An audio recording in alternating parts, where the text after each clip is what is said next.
And introducing our guest in the studio, Adeyemi Ajayi, human resource expert, a labor advisor, and managing director, CEO of Exitum Consulting Limited. It's nice to have you join us this morning. Thank you. Welcome. Good morning. Great. Good morning. Okay, now we have heard young people or even older people sometimes when they say, there's a job offer, but there's an age limit, cutting some people, whether they are qualified or not, cutting them off eligibilities for such kind of jobs. And then for whatever reason, but you're here to enlighten us.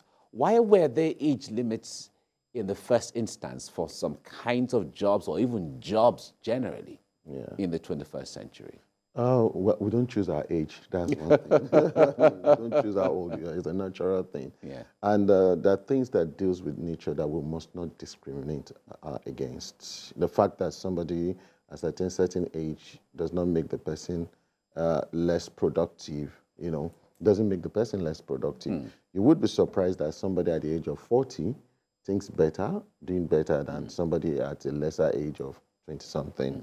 Yeah, so why was the age in the first place? There's something we call productivity age. Okay. The more people get older, it's assumed that the less productive they are, but there's been no correlation with this. It's just very bogus assumption that exists. And most times, young business owner entrepreneurs, they will not want to hire people older than them. Because I've seen that happening, especially in the tech environment. So largely, those things were just to control the number of people applying for jobs. By the time they put age limit, you can apply for this job. But unfortunately, they may be missing talents, good talent, experience along the line. Some people, life happens to them. We've seen people who had extras when they were in schools and all that, and they came out, they're doing fine, they're doing better. But again, age has gone over above to affect them. But that doesn't affect what they can do. We've seen people at older age doing far better. So first is to control the number of applicants they want to get. The second, again, is some organizations want what we call age culture at workplace. They want to have certain average age at workplace. There are different kind of generations at workplace, so they don't want certain generations. Again, technology has come as one of the roles, believing that the older some people are, they may not be in times with technology. So different reasons for different employers. But for me, I would say that it shouldn't even be in the first instance. Interesting. All right. We'll come back to you. I think the reports we were supposed to play earlier by senior correspondent Sharon Jackson is ready now. Let's play that report and then we come back to asking the questions here. Following a motion on the floor of the Senate sponsored by Senator Patrick Abba Motor, seeking to abolish age limitation in job advertisement, the upper legislative chamber passed the resolution.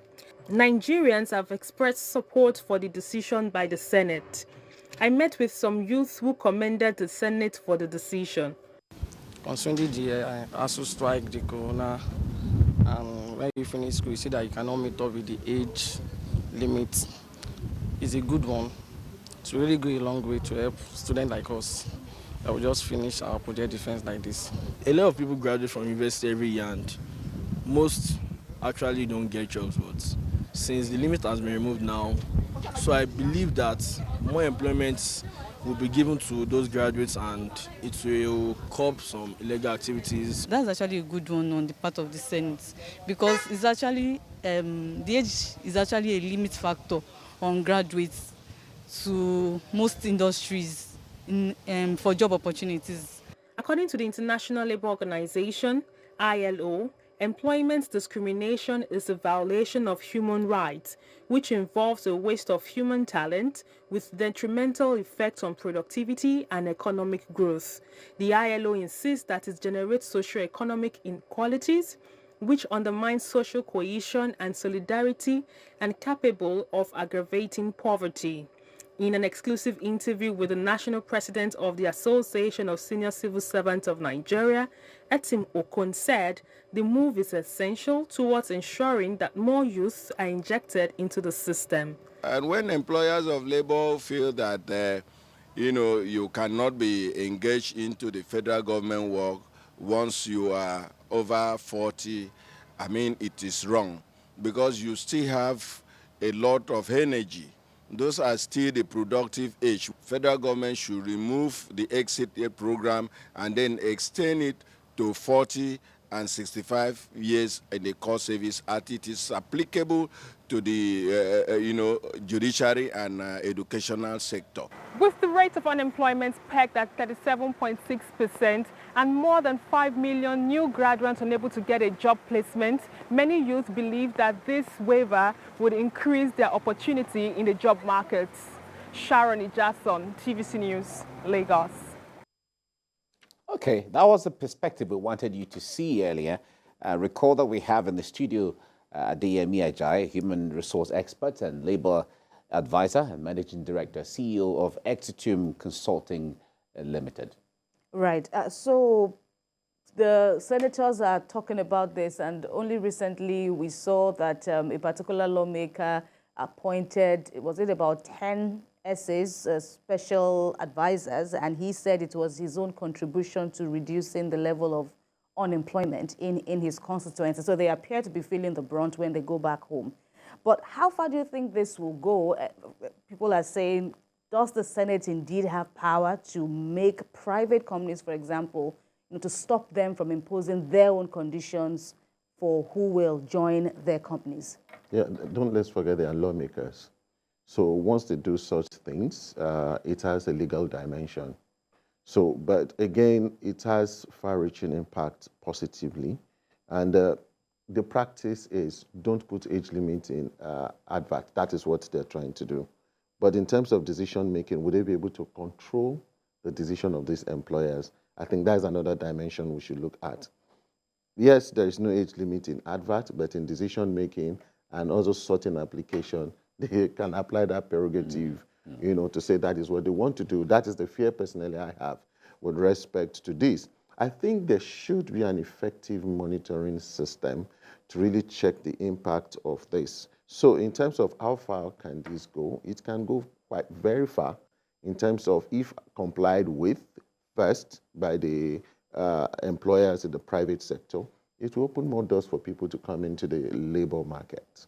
So, yeah, but as it is, a lot of people will see this law as a way of micromanaging what happens in various organizations. Of course, like you said, of course, organizations will have the right to say, well, I want to employ a woman or I want to employ somebody from depending on whatever criteria.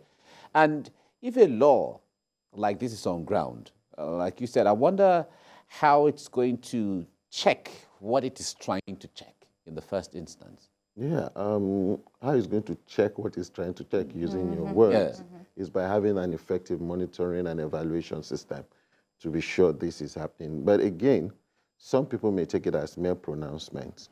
What the leverage it gives is, if I come to apply for a job, you should not put age limits. And if I discover that you discriminate me, if I have evidence that you discriminate against me because of age, then I have a right to sue. And let's look at Chapter 4, Section 42, subsection 1 and 2 of the Nigerian Constitution. It made it clear that we should not be discriminated against gender, ethnic group where we belong to, and religion. We should not also be discriminated against by virtue of the circumstance of our birth, of which age is one of it. Now, if you check the ILO Convention 111, Article 123, also explains this, that it shouldn't exist.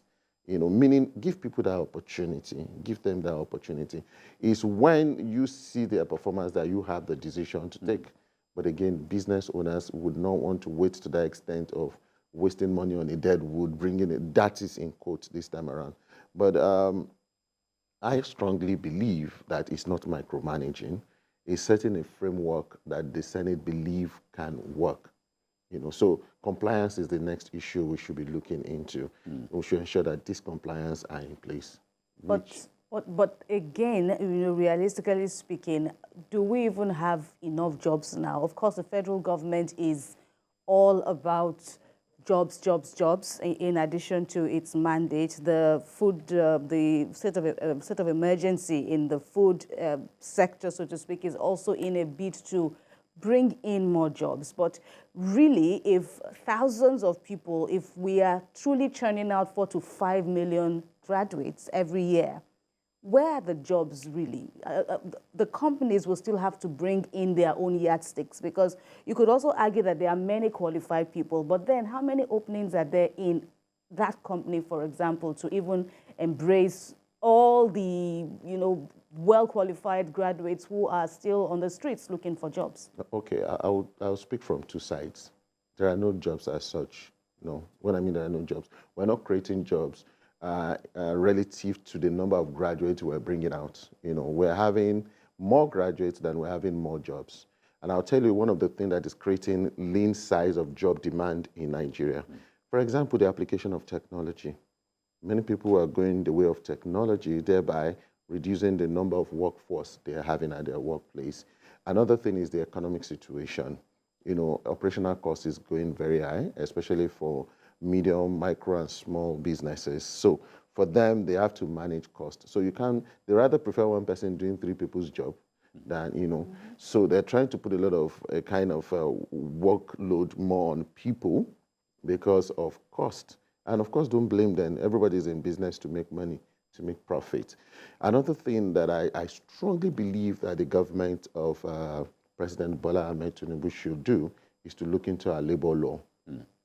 We have the national trade policies signed by General Muhammadu Buhari and the investment policy. If you have an inkling into this policy, if we're able to implement these 2 policies very well, it can create jobs. It can create large numbers of jobs for us, especially looking at industrialization and how to empower the system. But the unfortunate thing again is we are going through a phase. I strongly believe that if some of these policies are well implemented, it will create a certain level of job. But again, we have a long way to go.